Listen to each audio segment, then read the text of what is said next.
continuer avec l'exercice numéro 2. Donc voilà la fonction. Donc c'est un peu flou là. Donc c'est x plus y au carré. Vous voyez, c'est un peu flou. Donc voilà la question numéro 1. Elle me demande de déterminer le. Voilà, donc on voit ensemble c'est quoi l'exercice exactement. Voilà, c'est celui-là. Vous voyez, donc fonction f. Donner et préciser le domaine de définition de f. Vérifier que f est homogène, indiquer son degré de luminosité. Formule de l'heure, dérivée partielle première, dérivée partielle par rapport à x et par rapport à y, sans faire bien sûr le calcul ici. Il nous demande sans faire le calcul direct. D'accord? Bien, c'est un bon exercice. Bien, on va commencer par domaine de définition. Domaine de définition de f, il y a toujours un seul. Donc, ce sont le couple xy, tel qu'on a un seul problème ici. Il doit être le dénominateur différent de 0. Quelque chose au carré différent de 0, bien sûr, doit être cette chose différente de 0. Donc, tel que x plus y différent de 0. Donc, ce sont les x, y appartiennent R2, tel que x doit être différent de moins y. Donc, c'est R privé, c'est R2 privé de delta avec delta, bien sûr, c'est la deuxième bisectrice, c'est y égale à moins x.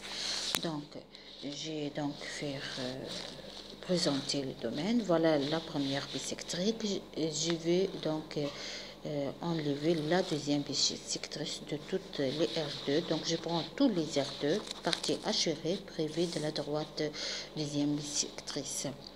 D'accord, voilà donc domaine définition. N'oubliez pas d'écrire ici, c'est domaine définition de f, c'est la partie assurée R2 privée de la droite delta d'équation y égale à moins x. D'accord, toujours. Écrivez ça toujours, d'accord. Le nom de graphe.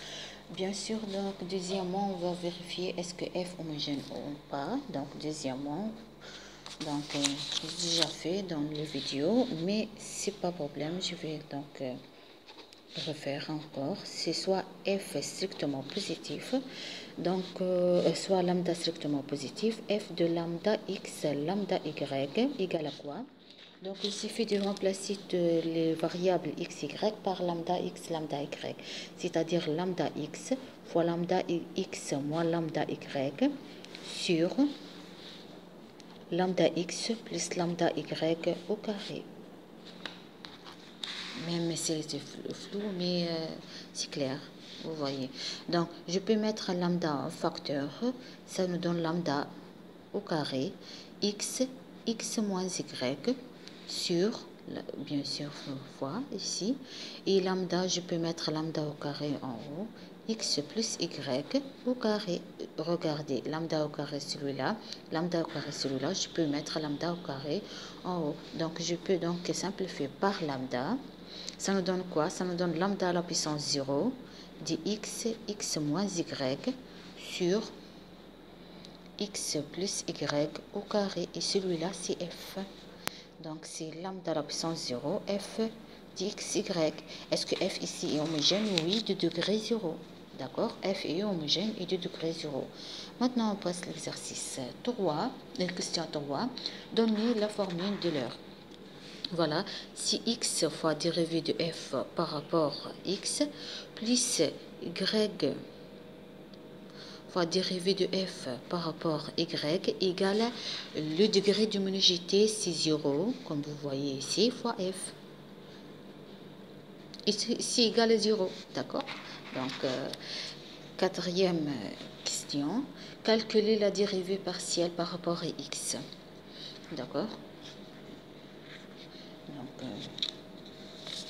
Donc, on calcule maintenant dérivée partielle par rapport à x.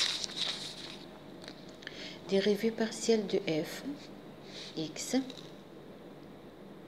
par rapport à x, df de x, y.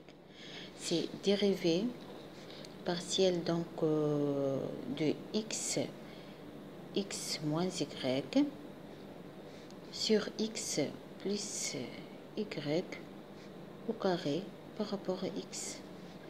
Et celle-là, donc sous la forme f sur g. Vous voyez? C'est un peu flou. Hein?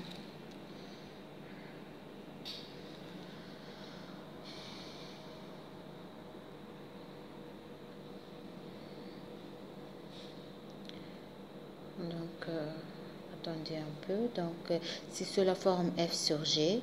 Donc, je vais dériver f par rapport à x. C'est quoi f? C'est x. Donc, c'est x au carré moins xy. Je vais développer encore en flou. Voilà. Donc, fois g, c'est x plus y au carré, moins dérivé de celui-là, donc c'est 2, fois dérivé de, je fais directement, donc c'est 2, fois dérivé de x, regardez, dérivé donc par rapport de l'intérieur, par rapport à x, ça me donne 1, fois x plus y.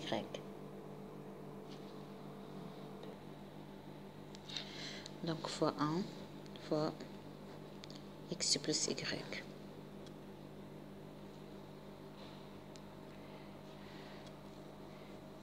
Voilà, il y a un problème.